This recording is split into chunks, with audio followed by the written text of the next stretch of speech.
COVID-19 check, kita going to hari ke-20. Luar biasa sekali ya. Luar biasa banget ini.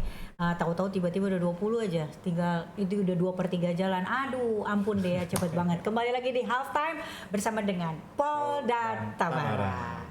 Selamat buka puasa ya untuk rekan-rekan kita, saudara-saudaraku terkasih ya, kekasih dalam Tuhan, saudara-saudara Muslim satu Bani Adam di seluruh dunia, terutama untuk yang ada di Indonesia, juga keluarga kita ya, semua jemaat GBI di seluruh dunia yang saat ini sedang berpuasa, juga yang lagi mikir-mikir, menimbang-nimbang, kita masih terus let's go.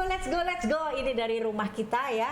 Kalau kita jalanin ya, kita respons dengan baik, besok juga itu mungkin akan membuat satu kegerakan untuk yang lain untuk bisa melakukan hal yang sama buat bangsa. 30 hari doa dan puasa GBI, kita secara konsisten punya 5 topik doa ya. Yang pertama itu penanganan COVID-19, yang kedua adalah keamanan NKRI, yang ketiga pemulihan ekonomi ya, atau ketahanan pangan. Yang keempat adalah pencerahan Roh Kudus, dan yang kelima adalah penuntasan amanat agung. Nah, oke. Kita sekarang ini dari kemarin masih di ketahanan pangan ya, karena topiknya banyak. Terus kita juga banyak isu-isu menarik, terutama di hari-hari sekarang ini. Juga baru tahu ya, ternyata ada isu-isu viral yang wow banget deh gitu ya, yang mungkin bisa kita omongin karena ada hubungannya dengan bagaimana kita menyikapi sebagai anak Tuhan, ya kan ya. Stewardship, cila ya. Apa sih stewardship itu? Penata layanan. Bahasa Indonesia penata layanan. Jadi kalau kemarin kan kita bahas mengenai ada orang yang berpikir karena berkat itu sama dengan materi, berarti kalau orang diberkati Tuhan pasti harusnya kaya. Jadi kalau dia nggak kaya pasti nggak diberkati, artinya dia punya dosa gitu kan. Tapi ada juga yang berpikir bahwa uang itu dosa, padahal uang bukan dosa. Bukan. Cinta akan uang itu adalah ya akar dari segala dosa. Nah, jadi mereka berpikir kalau orang kaya itu pasti aneh-aneh tuh ya, karena berartinya dia sejalan dengan dunia, pasti itu banyak dosanya.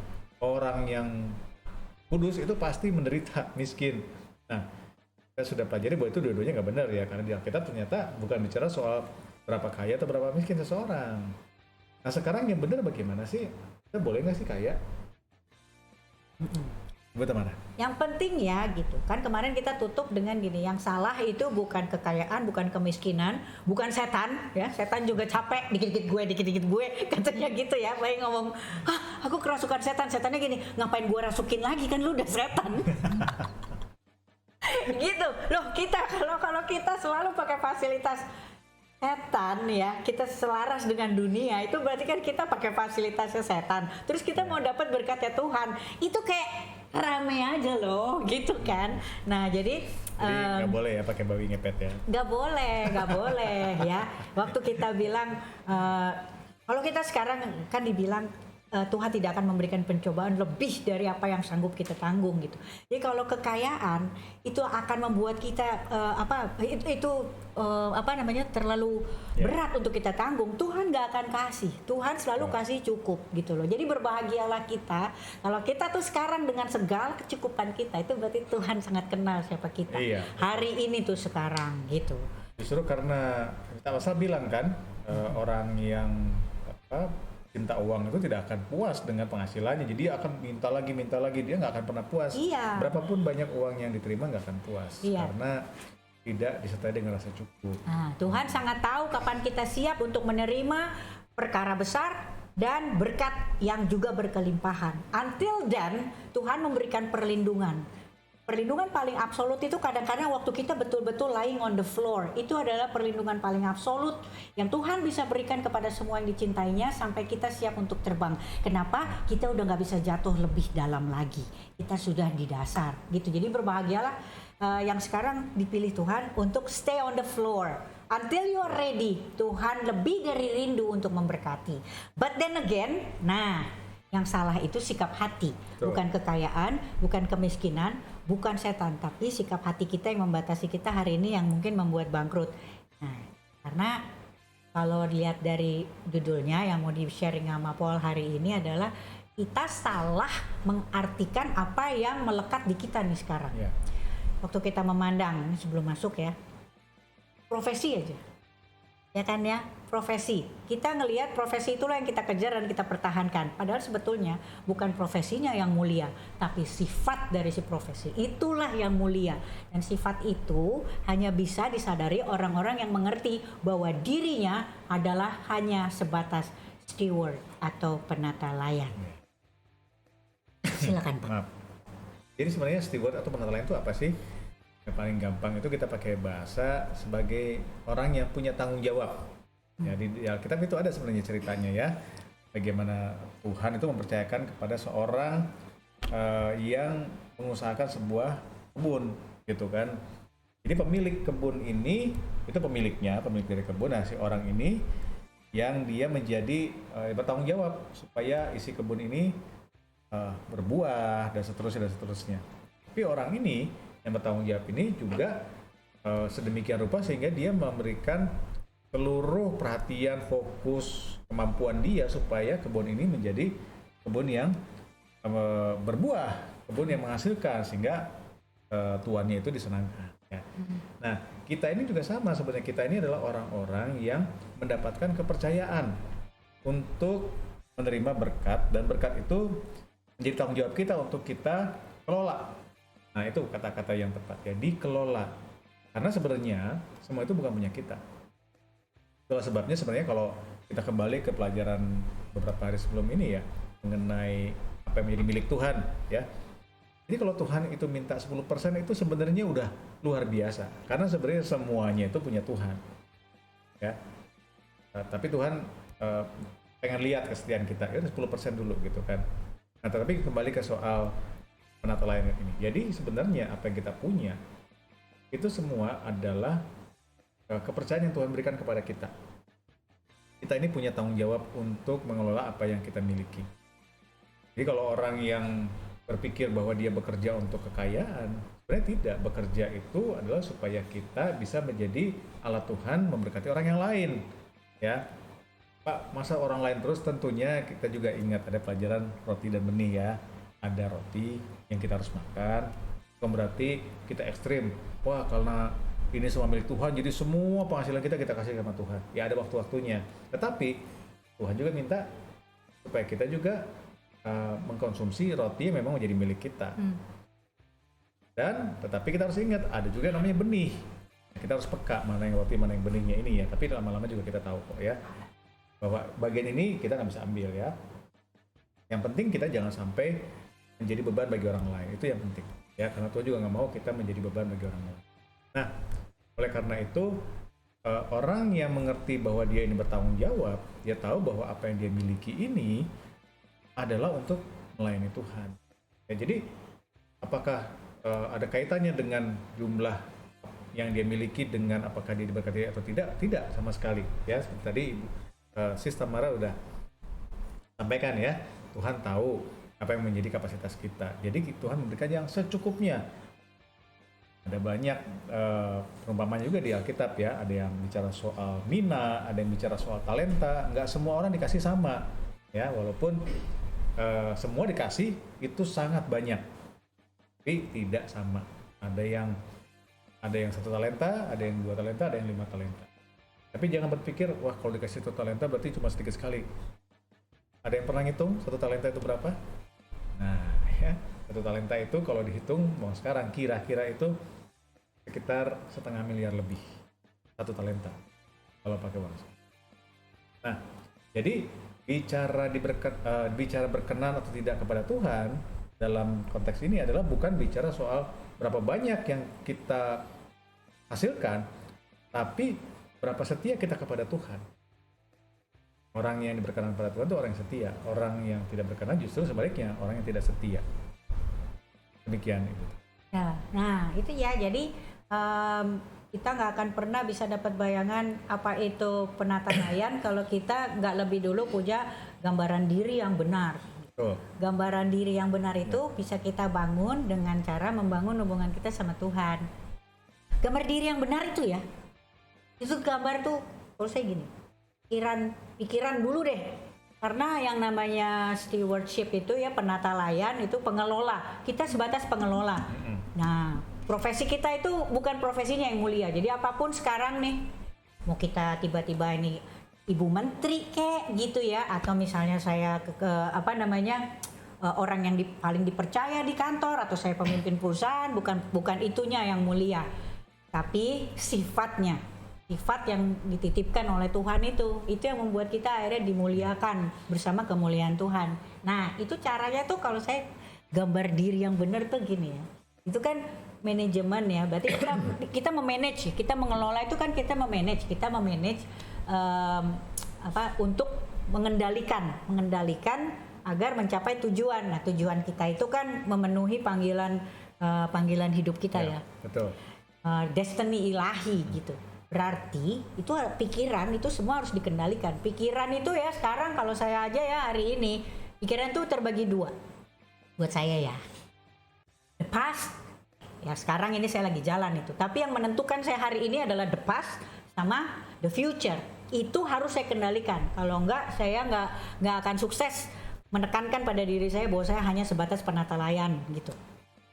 Memori masa lalu itu kan penuh dengan tipuan-tipuan ya, baik pujian, kritikan gitu ya. Saya nggak bisa tinggal terus di piala-piala ya, penghargaan-penghargaan itu ya sudahlah. Apalagi waktu pada saat itu saya belum bersama Tuhan ya, jadi itu nggak perlulah terlalu dikenang-kenang gitu ya, dilihat sekali-sekali aja gitu ya, tapi nggak perlu. Kenapa? Kalau ingat itu terus, hari ini saya pasti masih terus ingin dihargai ya, saya masih harus terus dapat first atau the best table gitu ya kemanapun saya pergi, dan itu adalah itu jadi attachment ya.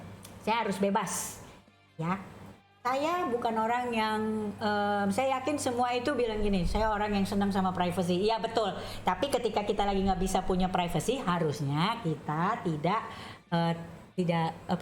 menderita gitu ya, harus bebas. Nah yang kedua adalah future itu adalah apa yang akan terjadi di masa datang. Itu sifatnya juga kadang-kadang obsesif. Kita melihat nggak dari kacamata Tuhan.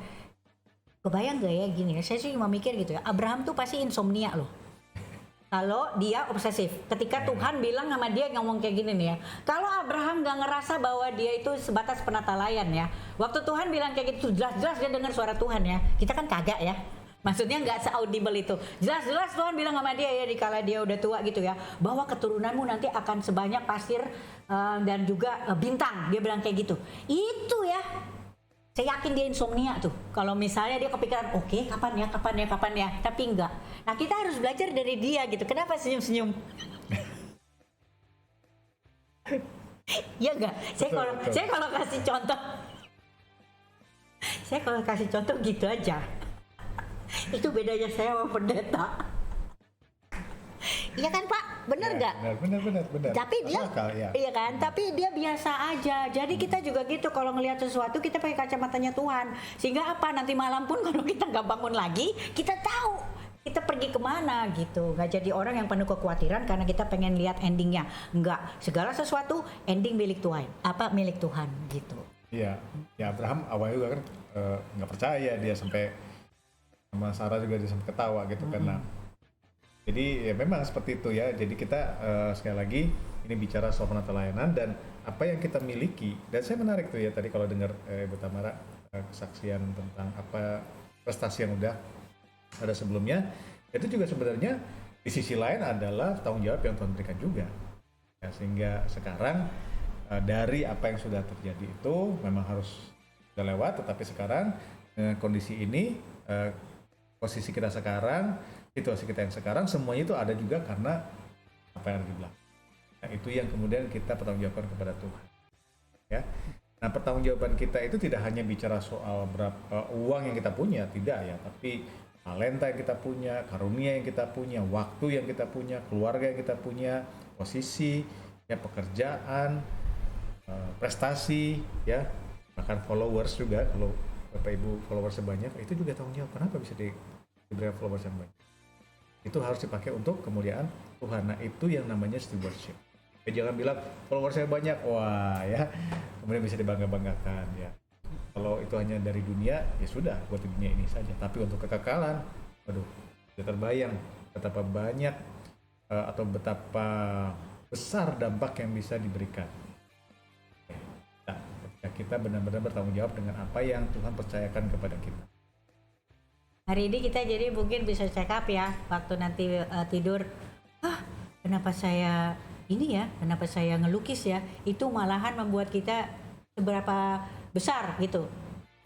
Kegiatan kita yang kita tampilkan di medsos saja ya, sebagai hal yang paling betul. sederhana, Ya. itu bisa memberkati, bukan malah jadi bikin batu sandungan gitu loh. Ya. Bikin orang bergerak, bukan bikin orang jadi daydreamer. Jadi segala sesuatu tuh hari-hari akhir ini sama Tuhan itu secara praktis, Tuhan mau kita itu menjadi pelaku. Betul, praktis. Ya, apa yang kita taruh di medsos itu memang juga adalah pertanggungjawaban juga loh sebenarnya. Tuhan juga kan apa yang kita sampaikan itu harus pertanggungjawabkan di akhir zaman nanti. Apalagi yang kita taruh di medsos juga, jangan lupa loh. Ya. Bahwa itu yang kita miliki ya. Betul. Jadi Segala sesuatu yang kita miliki itu harus kita kelola dan kita kembalikan Iya. untuk Tuhan. betul ya. Ada yang posting setiap hari postingnya makanan gitu. Ya nggak apa-apa sih, tapi kalau cuma itu doang juga ya orang juga kan jadinya apa yang kita bisa warnai dari apa yang kita sampaikan ya, kita bisa pakai apa yang Tuhan percayakan pada kita untuk memberkati orang. Ya, jadi kalau misalnya sekarang saya mau ajak untuk semuanya ya, kalau dulu saya bisa loh, Amin 7 buku saya mau keluar, wah saya promote, saya broadcast terus gitu loh. Kerajaan Allah saya nggak tahu kapan dia datang. Kalau saya broadcast tiap hari, masa saya jadi salah sih? Tugas kita ya, kita broadcast, kita nggak tahu Hamin berapa. Tapi sebagai penata layan apapun itu, termasuk juga medsos, apalagi kita masa pandemi, adalah media yang sangat efektif gitu untuk menunjukkan kebesaran Tuhan. Dan He's coming, He's on the way. Hanya nggak tahu min berapa, tapi it's very soon. So let's go. Mari kita tutup. Akan kita untuk berdoa. Bapak, terima kasih Tuhan, terima kasih ya Tuhan untuk semua kepercayaan. Satu hari lagi ya Tuhan, hari ini Engkau bangunkan kami dan Engkau masih titipkan beberapa pekerjaan ya Tuhan. Kami yakin dan percaya Tuhan itu bukan karena kuat gagah kami ya Tuhan, tapi karena kemurahan-Mu Tuhan. Kami yang tidak berguna menjadi berguna ketika Engkau pakai. Terima kasih Tuhan, jadi Allah dahsyat, Allah perkasa, Allah yang selalu membuat kami terpesona ya Bapak. Yang selalu sabar mengajar dan menghajar kami di hari menuju ke hari ke-20 ya Tuhan. Di puasa kami ini kami juga merasakan lawatan-Mu, hadirat-Mu yang luar biasa Tuhan bersama dengan kami, meneguhkan kami ya Tuhan, membuat hari berjalan begitu ringan bersama dengan Engkau ya Tuhan. Bapak, secara khusus kami mau membawakan pokok-pokok doa dari gerakan doa dan puasa kami selama 30 hari ya Bapak. Kami yakin dan percaya Engkau berdaulat Tuhan. Engkau izinkan pandemi ini terjadi Tuhan. Ada satu hal baik yang Tuhan sedang persiapkan, khususnya buat Indonesia Tuhan. Ada kemuliaan yang hendak Engkau nyatakan ya Bapak. Nyatakan ya Tuhan, nyatakan Tuhan. Biar banyak, biar semua mulut mengaku dan lutut bertelut ya Tuhan. Kami mau bawakan pemimpin kami, khususnya presiden kami yang saat ini kami yakin dan percaya dengan hikmat dan marifat hanya dari Engkau ya Tuhan, membuat dia mampu untuk mengurus dan juga mengatur apapun yang sedang kami jalani hari ini ya Tuhan. Berikan dia selalu roh yang takut akan Tuhan, Tuhan. Kuatkan kakinya ya Tuhan, juga perteguh juga orang-orang di sekitar ya Tuhan, hingga bisa menjadi pembantu yang baik dan bijak untuk dirinya. Kami juga mau berdoa untuk penanganan COVID ya Tuhan. Biarlah Engkau juga yang beracara dari awal, pertengahan hingga akhir ya Tuhan, kepada mereka-mereka yang terlibat langsung dan terjun Tuhan di lapangan. Bapak, Engkau menutup, membungkus, menjaga setiap keluar dan segala masuk untuk mereka ya Tuhan. Engkau berikan hikmat lagi ya, roh takut akan Tuhan. Kami juga mau tolak semua kuasa-kuasa kegelapan yang saat ini juga mengganggu pelaksanaan vaksin COVID-19 ini ya Bapak. Kami juga mau bawakan secara khusus untuk keamanan negara Kesatuan Republik Indonesia dan juga ketahanan pangan. Tuhan, kami tahu resesi ini Tuhan kami tidak bisa cegah, tapi kami bisa saling memperkuat ya Tuhan, masing-masing pribadi lepas pribadi, lewat apapun yang bisa kami lakukan Tuhan sebagai sesama anak Tuhan dan orang percaya ya Bapak. Kami juga mau mengundang Roh Kudus datang ya Tuhan, lawat semuanya Tuhan, lawat setiap dari kami ya Tuhan.